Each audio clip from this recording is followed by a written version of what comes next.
They hired her to keep house. And that was all anyone expected of a woman who arrived with a single trunk and a silence that put men on edge. Nash needed someone to hold the ranch together through a winter that was already killing cattle across the open range. What he got was a woman who watched the sky every night as a sailor watches the sea. When the storm scattered his herd across miles of frozen plain, and every man he had came back empty-handed, she did the thing no one thought a quiet woman could do.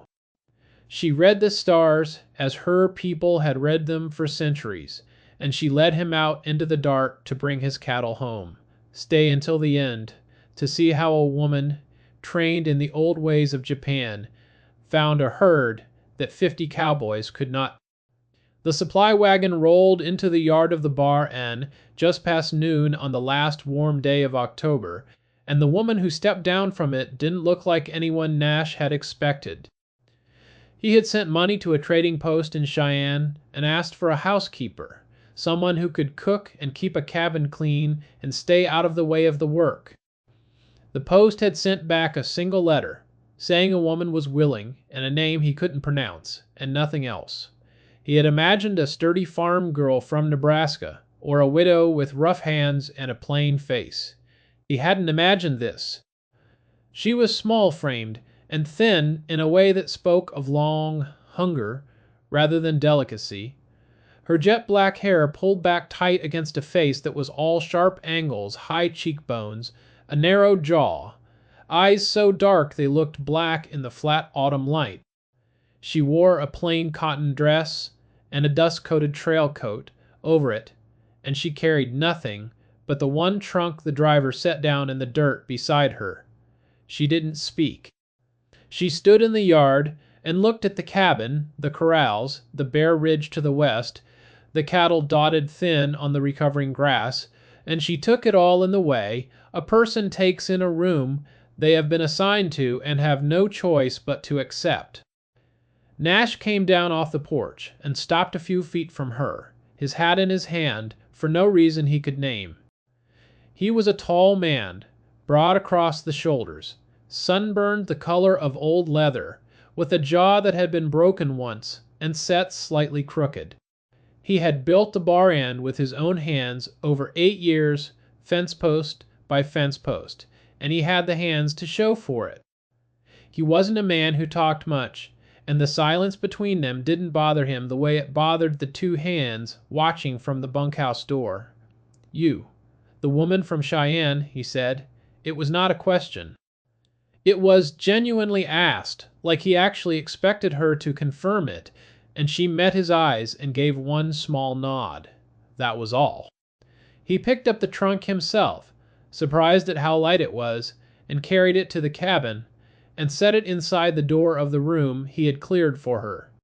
The room had a bed, a washstand, a kerosene lamp with a clean wick, and a window that looked east toward the river. It was the best room in the house, which wasn't saying much. She didn't thank him. She didn't unpack in front of him. She waited by the window until he left, and then he heard the latch drop and the quiet sounds of a person settling into a place as if they'd done it 100 times before, in 100 rooms they hadn't chosen. That first night, she cooked dinner on the wood stove with a precision that surprised him, rice and salt pork, and a broth that tasted like nothing he had eaten on the frontier, and she served it without sitting down to eat with him. He didn't ask her to. He ate at the table, and she ate standing by the stove, and afterward she cleaned the plates and banked the fire and went outside. He watched from the window. She stood in the yard, in the cold, her face turned up to the sky, and she stayed that way for a long time. The night was clear and the stars were hard and bright over the plains, the kind of sky a man forgets to look at when he works from dawn to dark. She was looking at something up there, and she was counting it on her fingers, tracing a line from one edge of the sky to the other, slow and deliberate. The way a person reads something written in a language they know by heart. He didn't ask her why. A man who has survived 8 years on the open range learns when to let a silence stand, and this was one of those times. He turned down the lamp and went to bed, and when he looked again, she was gone. The yard empty, the door of her room closed. In the morning she was already up, the coffee hot, the cabin swept, and she didn't mention the night or the sky or anything at all. Nash had his own counting to do, and none of it added up to anything good. The summer had been dry, the kind of dry that crept north from Texas and turned the grass to dust before anyone admitted what was happening. By September, the creeks on the bar end were low, and the grass had gone brown early, and the cattle he turned out on the open range were thinner than they should have been going into the cold months. He had ridden the south pasture that morning and counted the fence, 3 sections down where the posts had rotted through, and the herd bunched and restless on the poor grass that remained. The trouble was bigger than his fence. The whole territory was in the same fix.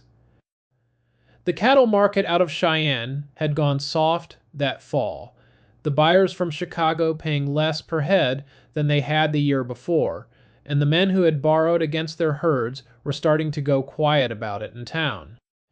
Nash had not borrowed, but he had come close, and the margin between holding on and losing the place had gotten thin enough that he could feel it in his chest when he lay awake at night. He'd hired the housekeeper because he couldn't do it all himself anymore. The cabin fell to ruin when he was out riding. The meals were whatever he could heat over a fire, and the hands had started to talk about easier work on spreads that still had money. He needed someone inside the house so he could stay outside it, and that was the whole of the arrangement as far as he was concerned. The woman, though, didn't stay inside the house. She did the work he'd hired her for, and she did it well, but she did it the way a person does something they were trained for and not something they fell into. The cabin was clean within a week. The meals were regular and good. The lamps were trimmed and the water hauled and the wood split before he could get to it. He would come in at dark and find everything done, and her standing by the stove or sitting at the table with her hands folded, and he couldn't shake the feeling that she was waiting for something he hadn't offered yet. The first crack in the picture came the day a hand named Porter cut his arm open on a strand of barbed wire out on the south fence. It was a bad cut deep across the palm, and he came into the yard holding his arm wrapped in a bloody shirt and white in the face. Nash was out riding. The woman met him at the door. She didn't ask what happened. She took his arm and led him to the table and unwound the shirt and looked at the cut the way she had looked at the sky, with a stillness that wasn't fear, but its opposite. She went to her trunk and came back with a small wooden case, and inside the case were needles so fine they caught no light, and a paper of herbs that smelled like nothing Porter had ever smelled. She cleaned the cut, closed it with 3 of the needles in a way that made Porter stare at his own hand, as if it belonged to someone else, and bound it and sent him to the bunkhouse with orders to keep it dry. The hand healed in half the time anyone expected, and Porter told the other hands that the woman had hands like a doctor, and then he stopped talking about it because she had asked him not to. Nash heard about it secondhand and said nothing, but he watched her more closely after that. He watched the way she moved through the ranch in the early mornings, mapping it, the water sources and the fence lines, and the way the land drained toward the river. She asked almost no questions, but she remembered every answer, and he began to think she was learning the place the way a person learns a map, not the way a person learns a house, and that distinction mattered more than he could have explained. A neighbor rode in one Saturday, a man named Dow who ran stock on the next section, and he sat on the porch and drank coffee and called her the Jap when she brought it out, unable or unwilling to tell one face from another. Nash corrected him once, flat. Said her name is Izumi, and didn't explain further. Dow looked at him and looked at her and shrugged, and changed the subject to the price of beef in Cheyenne and the dry summer and the rumors of ranches going under up north. The gap between what Dal saw and what was actually standing in front of him didn't need a speech from Nash to be clear, and Izumi's face didn't change at all, which was its own kind of answer. She poured Dal a second cup without being asked, and went back inside, and Dal watched her go with the look of a man trying to play something he didn't understand, and had decided wasn't worth the trouble. That night he found her outside again. The third night, the fourth, always the same, her face turned up and her fingers tracing something across the dark. He stood in the door and watched and didn't ask, because the asking would have broken something he couldn't name, and he wasn't ready to break it. Whatever she was reading up there, she was reading it for a reason, and the reason was locked in that trunk she had carried off the wagon, and he had a feeling he would learn what it was only when she decided he was ready to hear it. November came in cold and quiet, and the ranch settled into a rhythm that had room for her in it. Izumi had been at the bar end 3 weeks by then, and the place had absorbed her the way dry ground absorbs a slow rain, without fuss and without gratitude. She rose before the hands and slept after them, and in the hours between, she walked the ranch in the gray light and learned it foot by foot. She knew the cattle by the second week, which ones would bunch and which would stray, which bull kept the herd together and which steer was always looking for a gap in the wire. She knew where the water stood after a rain and where it ran off too fast, and she knew the one draw on the south range where the wind didn't reach. Nash watched her learn it and understood that she wasn't keeping house, she was reading the land, and he didn't know what to do with that knowledge, so he did nothing. One evening she made tea. It wasn't the coffee he drank, or the chicory the hands boiled, but something she brought out of her trunk in a small tin, green and dry and strange smelling, and she heated the water and measured it and let it steep, and poured it into 2 cups without asking if he wanted one. He sat at the table across from her and took the cup because it was offered, and the silence between them was comfortable for the first time since she'd arrived. Not love, not even trust, but a recognition, 2 people who understood what it meant to stand alone against something bigger than themselves, and who didn't need to explain it to each other. He drank the tea. It was bitter and clean, and it left a taste in his mouth, like something old, something that didn't belong to a frontier cabin or a winter he wasn't sure he would survive. She drank hers in small sips, her back straight, her hands steady, and he thought again that she did everything the way a person does something they were made to do. The cup was small and there was no saucer, and she held it with both hands the way a person holds a thing they respect, and he noticed that, and didn't know what to make of it. He didn't ask about the tea. She didn't offer. The silence held, and for the first time it didn't feel like a wall between them, but a kind of shelter, the kind 2 people build out of nothing, but the decision to sit in the same room and not speak. The sky changed the next day. The pressure dropped, and the clouds came in low and fast from the northwest, and the cattle in the south pasture bunched tight and wouldn't graze. Nash felt it in his knees and in the back of his neck, the way he always felt a bad storm before it broke, and he saddled up to ride the fence line and make sure the wire would hold. Izumi met him at the door as he came in for his coat. She looked past him at the sky and said it would be bad. He asked her how she knew. She said only that the sky does not lie, and that this one was carrying more than rain. Her voice was flat and certain, the way a person states a fact they've checked twice, and he didn't push her on it because he'd seen the same sky, and she wasn't wrong. He rode out and rode back, and the fence would hold, and that night the wind started. It came in gusts at first, testing, and then it settled into a steady push that made the cabin walls creak, and the kerosene flame jump in the lamp. Izumi stood at the window for a long time, and he saw her glance once toward her trunk, and then away, and he caught the edge of something brass and angled inside it before the lid came down. An instrument of some kind, small and precise and completely wrong for a housekeeper to own.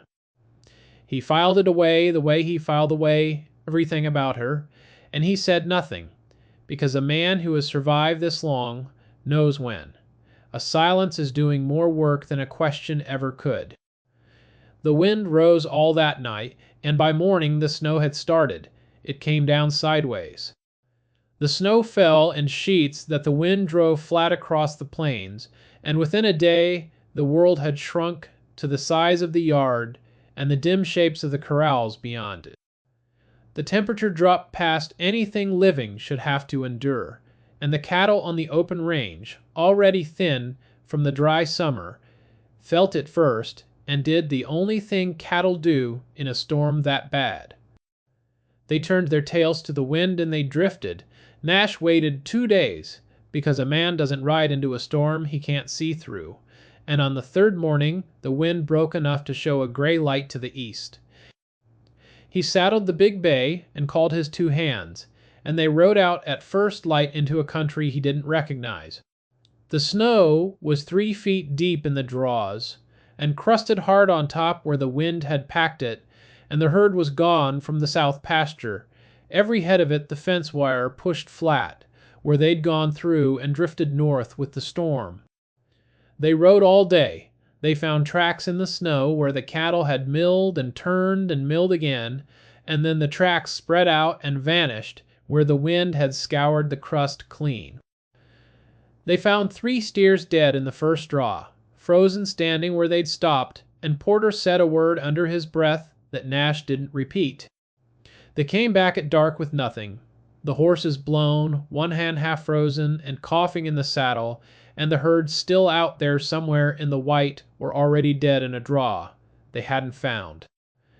Nash unsaddled in the dark and didn't eat. He sat at the table with a lamp burning low and counted the cost in his head. And the cost was the whole of the Bar Inn, 8 years of fence posts and winter hay and cattle bought on credit he'd almost paid off. The bank in Cheyenne held notes on the ranch. Not much, but enough that a lost herd would bring them out in the spring with paper in their hands. The winter wouldn't break for months. A rancher who lost his cattle in the first big storm didn't get a second chance. Not that year. Not in a territory where the market had already gone soft and the grass had already gone thin. He'd heard about ranches across the northern plains going under that same winter, whole spreads finished in a single storm, and he understood now that it wasn't a story he'd heard, but a thing that was happening to him. Izumi brought him coffee and set it on the table and stood by the stove and watched him not drink it. She didn't ask what he would do, because his face had already told her, and she'd seen that face on other people, in other places. The face of a person counting the end of everything they've built. He saddled the bay again before dawn the next morning, in the dark, cold, because he had no one left to send and no time to wait.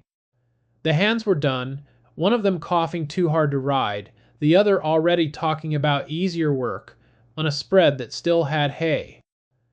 Nash was calm the way a man is calm when he's already accepted what the day will cost him, and he checked the cinch and the rifle and the extra coat and didn't think past the first mile because there was no point in thinking past it. He was leading the horse out of the barn when the bunkhouse door opened and Izumi stepped into the yard with her coat on and the trunk in her hands. She set the trunk down in the snow beside the horse and opened it. The lamp from the barn door fell across the inside, and Nash saw what he had glimpsed only once before. The brass instrument, small and angled and precise, sitting in a bed of oiled cloth beside a compass and a small bound book of charts.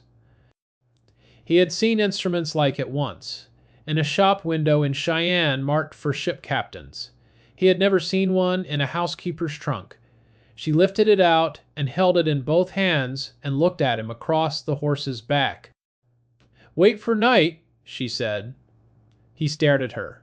She said it again, the same 2 words, and her voice didn't rise and didn't waver. "Wait for night, and I will find them." He asked her how. It was the first question he had asked her since the day she arrived, and she answered it the way she answered everything, with the least words that would do the job.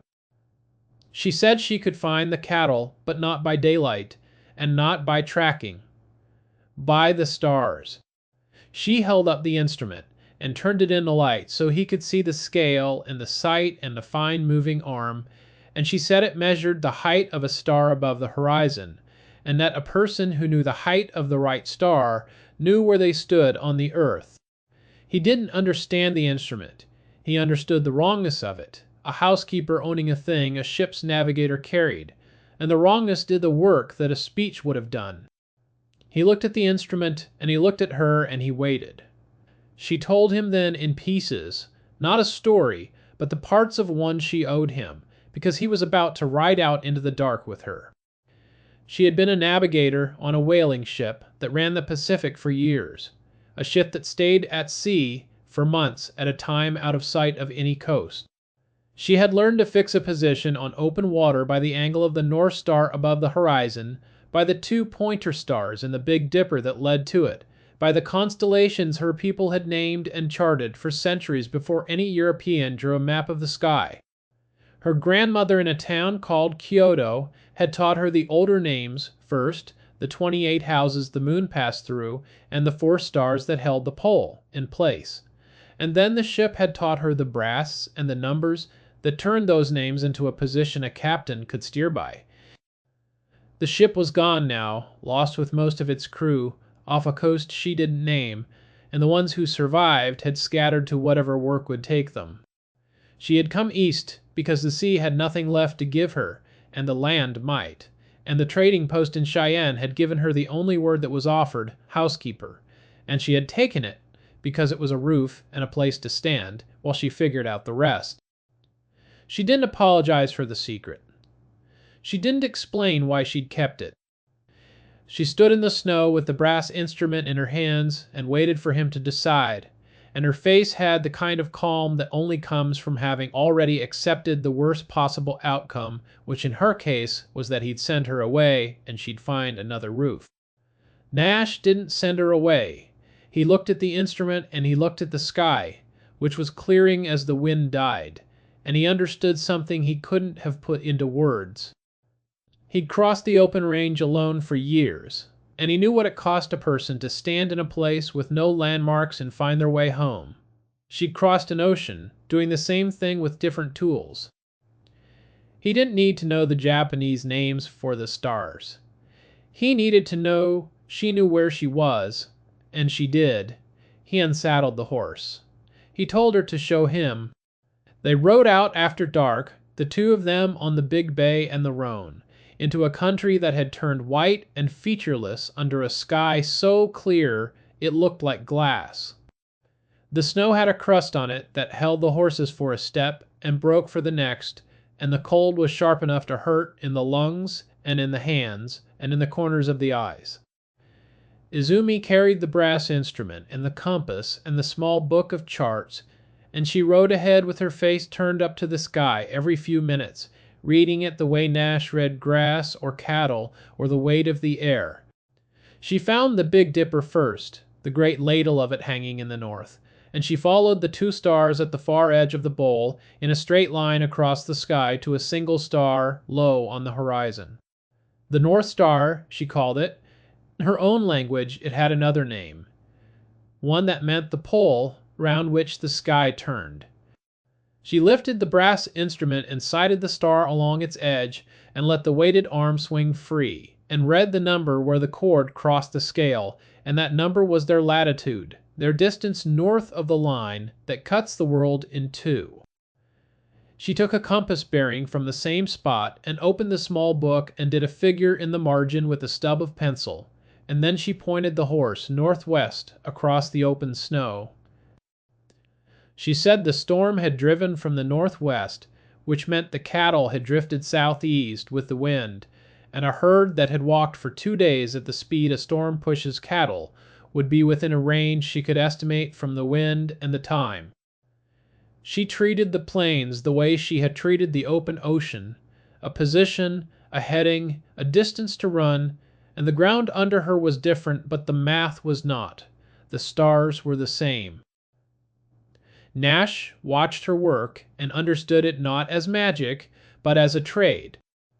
He read cattle the same way, by the angle of their tracks and the depth of the print and how the herd had turned, and he recognized in her reading of the sky the same thing he did when he read the ground. The gap between them closed a little more, not through explanation, but through shared competence, and he didn't need her to tell him what the stars were called to know she knew where she was. The cold got worse as the night deepened. The horses labored in the crust, and the sweat froze on their coats, and the breath hung in clouds that the riders couldn't see past. The plains stretched out around them in every direction, white and flat and featureless under the stars, and without the sky there would have been nothing to tell them where they were or which way they faced. Izumi's hands went numb working the brass, and twice she had to stop and press her fingers against the horse's neck to warm them before she could take another reading, because a hand that cannot feel the cord cannot read the scale. The wrong heading meant hours lost in the dark, and hours lost in that cold meant death, and Nash felt the margin the way he felt the weather, in his chest and in his bones. He said none of this to her. She already knew. She named a constellation as she worked, a group of stars around the pole that her people called the Four Supports, the stars that held the sky in place, and the name meant nothing to Nash, but the steadiness in her voice did. She wasn't performing for him, and she wasn't asking to be understood. She was doing what she'd been made to do in a place no one had expected her to do it, and the doing of it was its own kind of answer to every man on the frontier who'd looked at her and seen only a quiet woman with a trunk. They rode northwest for 3 hours, and the snow stayed flat and white and featureless under the stars, and Nash began to feel the cost of the gamble in his frozen feet and his tired eyes. Twice he almost said something, almost asked her if she was sure, and twice he held it back, because the asking would have been the same as saying he didn't trust her, and he'd already decided to trust her when he unsaddled the horse. Then, just before the sky began to lighten in the east, Izumi raised a hand and stopped the horse, and pointed down into a long draw that opened ahead of them. The cattle were there. They stood in the bottom of the draw in a tight mass, shoulder to shoulder, the bulls on the outside where they had pushed through to shelter the cows and calves from the wind, and the draw had held the worst of the storm the way Izumi had known a draw would. The snow was shallower at the bottom, and the brush had broken the wind, and the herd had drifted into the only cover for miles, and stopped there because there was nowhere else to go. She had been right.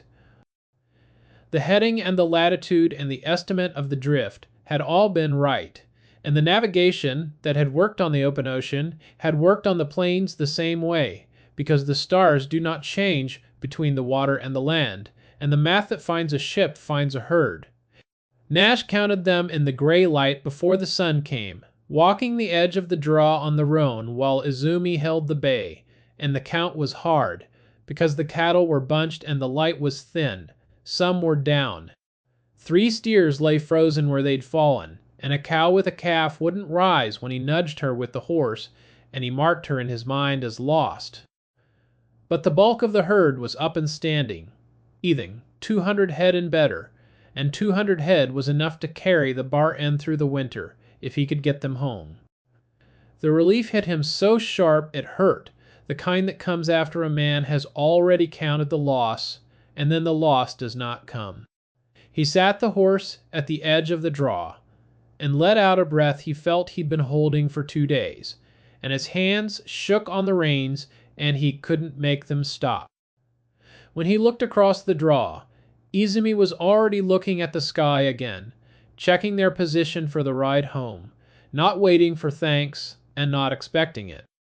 She had the quadrant up, sighting a star that was fading in the east as the dawn came, and her face in the first light was calm and set and showed nothing of what the night had cost her.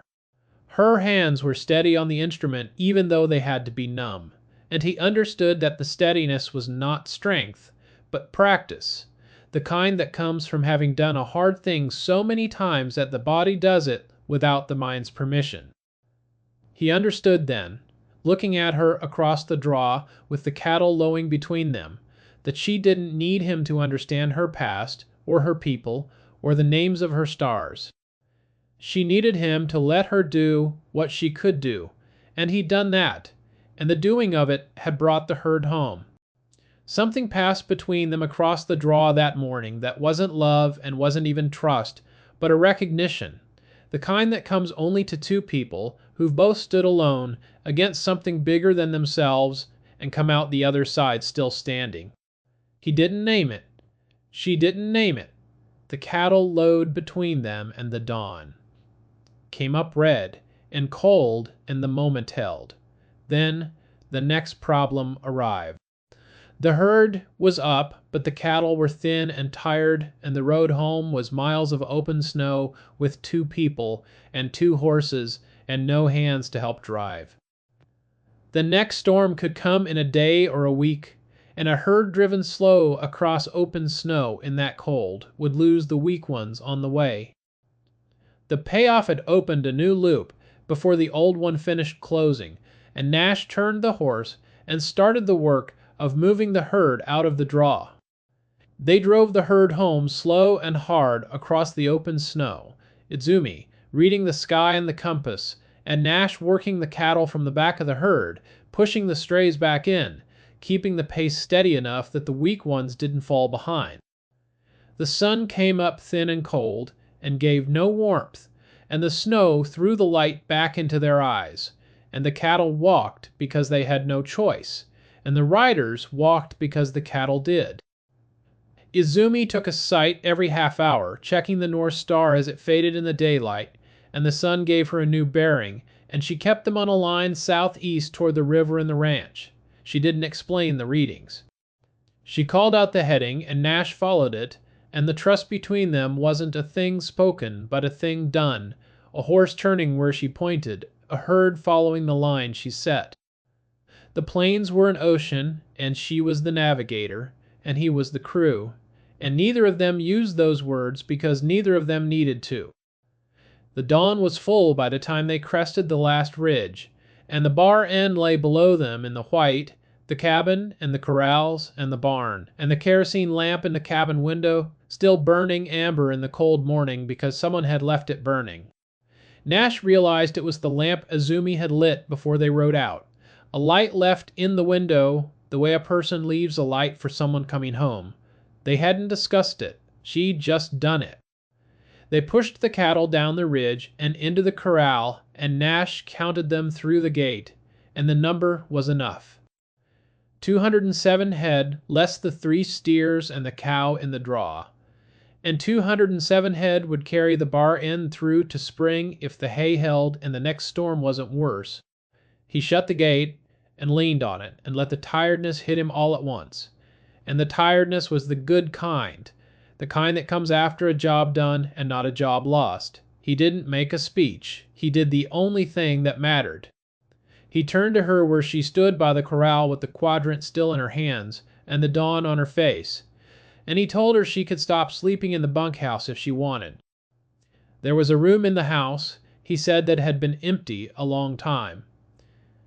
He didn't say the word partner. He didn't need to. She understood what he was offering and what he wasn't, and she gave him one small nod, the same nod she'd given the day she arrived, and she accepted without making him spell it out. She put the instrument back in the trunk that night, but the trunk now sat in the room in the house, and not in the bunkhouse, and the instrument and the woman who knew how to use it had a place for the first time since the ship had gone. The winter wasn't over, the ranch wasn't saved forever. But something had changed that would hold, and Nash knew it the way he knew the weather, in his chest and in his bones, before the sky confirmed it. That night she stood on the porch of the cabin and looked up at the same stars, but the door behind her stayed open, and the amber light from the lamp fell across the snow. She was not alone on the porch anymore. Drop a comment with your city, because I want to see how far this story travels.